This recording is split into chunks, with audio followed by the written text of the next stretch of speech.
And the most popular transmitter or communications company in Dubai has been a company called Etisalat.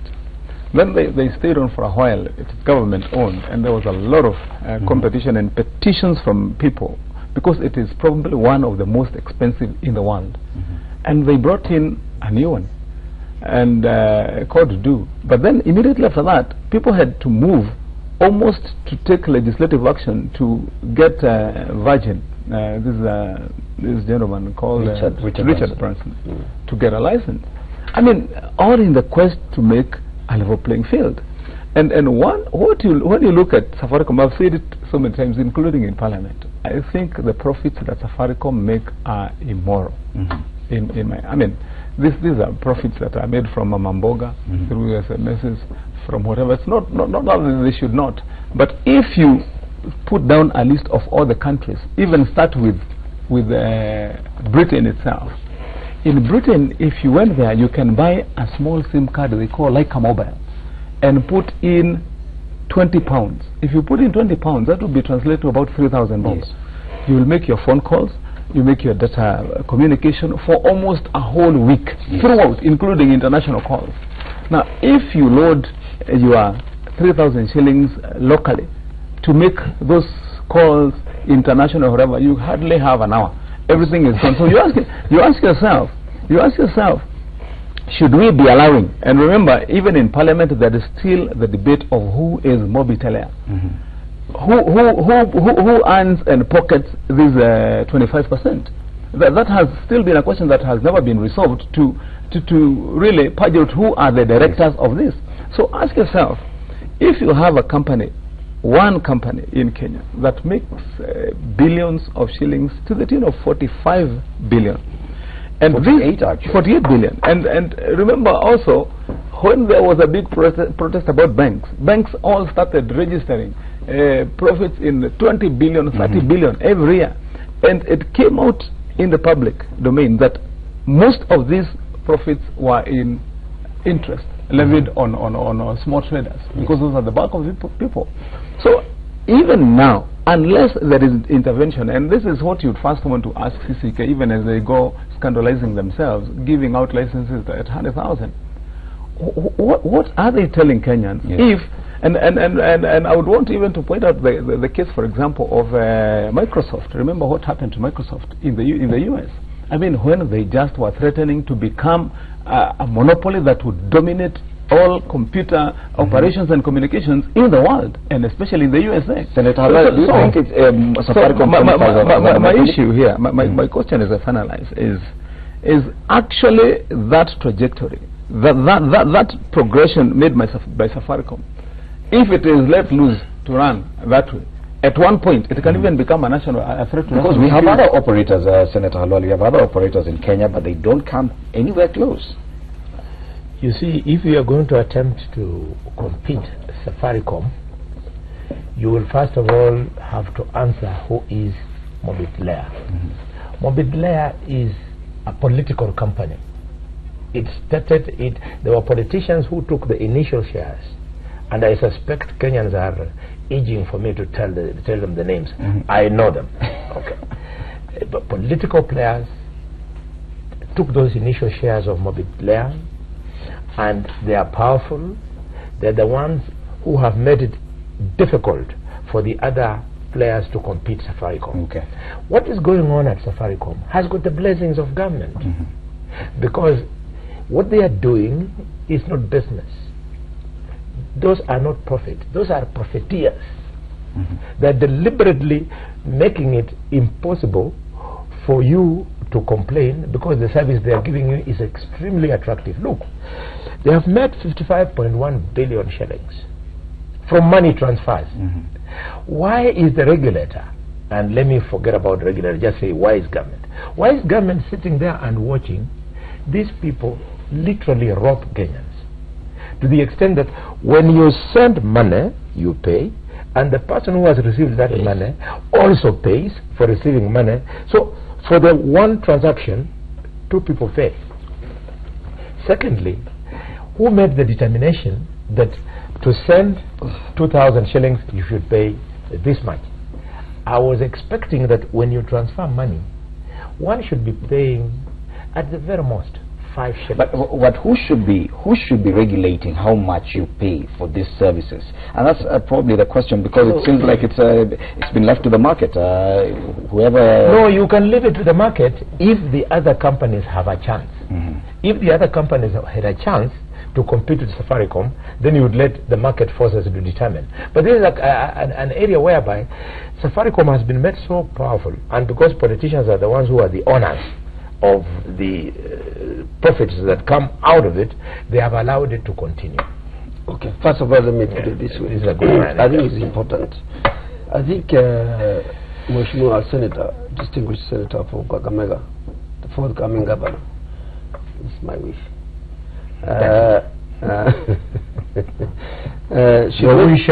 Should make disclosure to the public who are the Mobiti layer shareholders. I think that is the first thing. Secondly, I want to say this. You see, Safaricom, on a global basis, it is the one that came up with innovation of money transfer. Yes, nobody else in the world has done that. Now, the challenge that we have today here is this.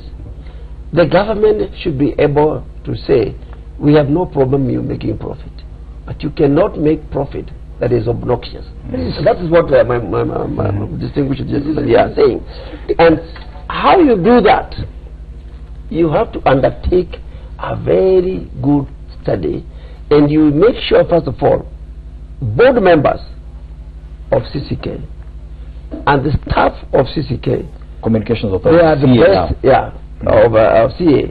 They are the best and the brightest that you can have, because they are global standards. Yes. Okay, as I said, you know, when you talk about communication, you have to remember there is this ITU, International Telecommunication Union, to which all member countries, all countries of the world are member countries. You get what I mean? Yes. And they should be able to study and also allow for competition. For example, as Mheshimiwa Matangu was talking about regarding the Equitel, all right? In any monopolistic state, whether it is government that is monopolizing or it is a private company that is monopolizing, let me tell you, the victims are consumers. And you need a very vigilant regulator to be able to understand the public interest and the public good. How should it be taken into account? And I think to me is most important. But let me tell you, if I may just add something very important to what you're saying. Kenyans should not think that this is only limited to Safaricom. No. Even when you go to the banking sector, the profits made by banks should not be allowed by the government, because the people they are punishing is the common mwananchi who's already suffering. Stanchart, Barclays Bank, makes more profit in Kenya than it makes in London. In terms of percentage. Yes. And as far as Safaricom is concerned, and probably this is important, they've tried to break down how Safaricom makes this money. On the front page of the Standard, the top strip, a roll of 20 shilling in Safaricom's billions. The story is on page 4, and it says that it might seem like a small amount to spend in a day, but 20 shillings is what the average Safaricom customer contributed each day. Yes, to enable the firm to make its astronomical profits. Now, Safaricom CEO Bob Collymore yesterday announced that his company made 213 billion from its 28 million customer base. Yes. So the company has managed to create a very huge customer base. But even if they were to spend 10 shillings each daily, it's still huge. But Fred, what we should be saying is this: yes, they have managed to build that customer base, but at what expense? It is at the expense of any other competitor. And look at what happens. I don't know whether you followed keenly on the competition between Airtel and Safaricom. And what you're saying, and that's why I was referring to the case of Microsoft. I want to just enlighten our viewers on that.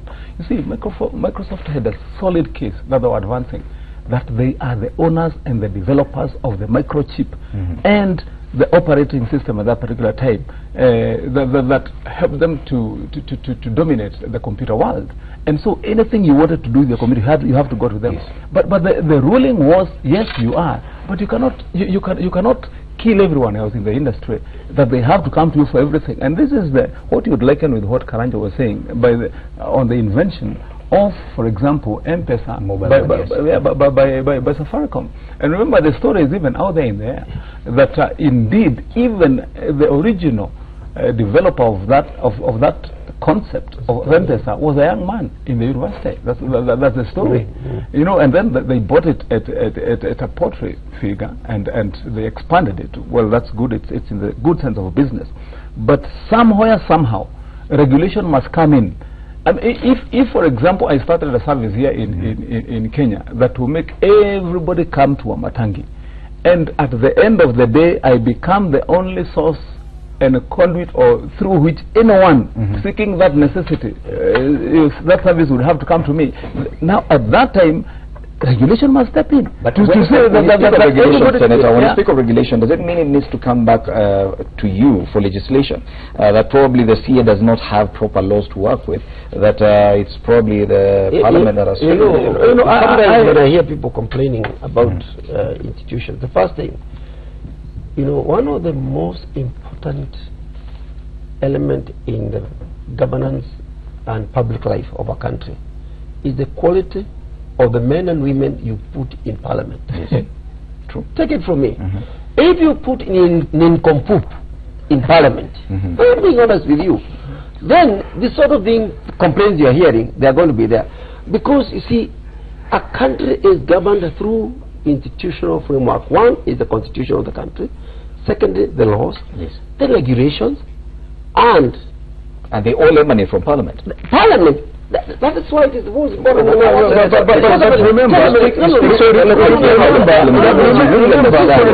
Remember the case that I was citing here of Safaricom and Airtel. It went everywhere. The regulations were put in place. Actually, the controls were put in place, and Airtel went on to wage big competition, and Safaricom had to go running to the same people, Communication Authority, and said, look at what Airtel is doing, you have to help us. They are lowering. You remember that time the strategy for Airtel was to lower prices.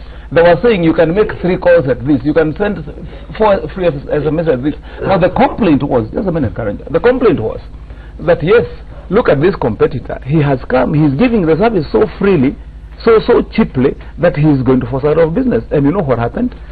The Communications Authority itself stepped in and they stopped Airtel. Airtel was going to move to court.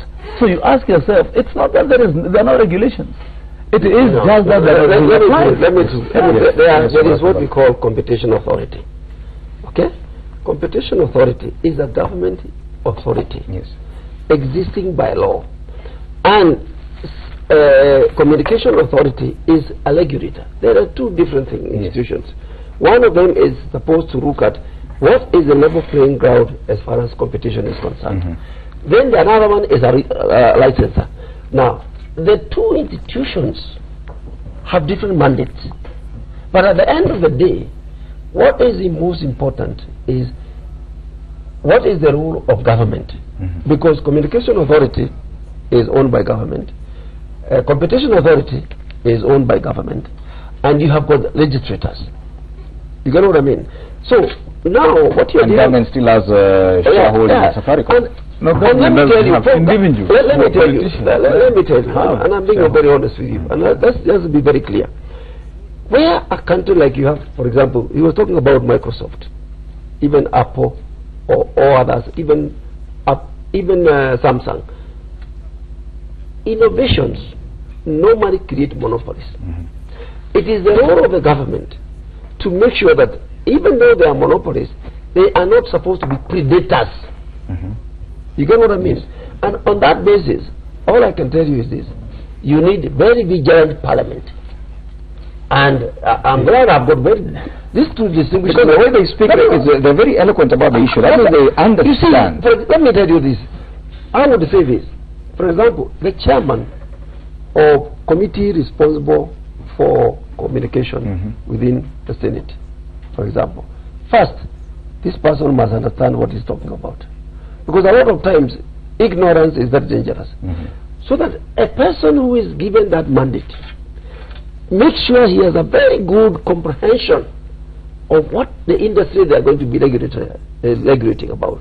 And that is most important. And that's why, to you Kenyans who are electors, I want to tell you this. When you are sitting down and you are electing a member of parliament, whether it's a senator, or a member of the National Assembly, or a member of a county assembly, please, let you understand one thing. What that person will do or not do in parliament is going to affect you. And this is basically what it is here. Yes. Because I want the senator to give us a final word before we go to the break. About this. But you have to congratulate Baje on that one, because you know, now he's really seriously putting up a serious bid for his for his parliamentary, and I'm sure he would make a very good member of parliament. Yeah, a very good member of parliament. I think for purposes of the viewer, the best way to put it is Kongowea market in Mombasa. Two people want to sell meat in their butchery. One is open here, another one is open here. When Parliament sits, it does not say butchery A will be the only one that will sell and not butchery B. What Parliament will sit and say, let us create rules that will allow anybody wishing to open a butchery in Kongowea market to do so. Once it has done that, it leaves to the executive, who is the executor of those decisions, through the Mother Act and through accompanying rules and regulations. So you are absolving Parliament from them? No, I want to make Wananchi realize that there is that much which we can do. So now, if butchery A opens on Monday, he's licensed, and then butchery B, he comes on Wednesday, he wants to open his, and the government does not allow butchery B to open, then butchery A will start selling meat at a high price because there's no competition. But if the government was willing to protect the consumer, he would allow both butcheries to be open. In this case, Safaricom has been protected. Their butchery that is selling meat, called the services they give, has been protected by the government. And when Airtel comes in, the way Wamatangi says, the People Communication Authority, the Competition Authority, the Capital Markets Authority, they speak a lot of English, and the people for Airtel are unable to proceed. And that's why you hear the international community classifying countries according to areas that are most attractive for doing business. And in this case, you find places like Kigali, Rwanda, are very attractive because this corruption that is driving what we are talking about today is there, but on a minimal basis. So the answer is, let us fight corruption in the midst of the government that is responsible for all this. And as a final line on that, you know, what one would want to ask as a fair question to and an answer to this is, why is it in every other country that you go to, including Tanzania, including Uganda, including every European country, why is it that if you go, you have a choice of more than 4 competitive, able and well provided for communication companies? Why is it only here in Kenya that will be saying that it is only Safaricom that dominates Kenya? By politicians. There were some of the questions being asked. Of course, Safaricom has recorded of 48 billion shillings profit for the year 2016, yes, and of course it makes for some of the top headlines this morning. That's why we're discussing it. Let's now take a break. We'll be back to discuss politics.